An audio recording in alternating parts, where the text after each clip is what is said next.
লা ইলাহা ইল্লাল্লাহু মুহাম্মাদুর রাসূলুল্লাহ। এটা সম্ভবত হ্যাঁ এটা আমরা বললাম ঘুমের তো উঠে দিয়ে এই অবস্থা, সকাল 7টা থেকে মনে হয় এই অবস্থা শুরু হয়ে গেছে।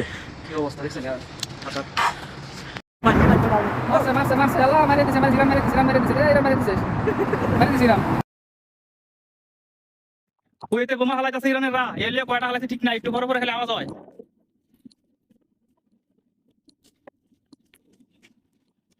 আমার গাড়ি আগে পড়ছে, এখন ডিউটি শেষ জামগা, আর এদিকে খালি বোমা পড়তেছে। এই যে কালো জিনিসটা এটা বোমার ইয়া। আসসালামু আলাইকুম। এটা এটা মারছে হলো আমেরিকান গাড়ির ভিতরে, যাহা রাস্তা পালাতে পিছনে আমেরিকান গাড়িতে মারছে। সকালে যে দুপুরে যে বমগুলো মারছে ইরান থেকে, এই গাড়ি থেকে সব বমগুলোরে নষ্ট করছে। এই কারণে ইরান এই গাড়ির ভিতরে মারছে, এখন এটা থেকে বোম নষ্ট করে নিজে ছাড়তে পারতেছে না।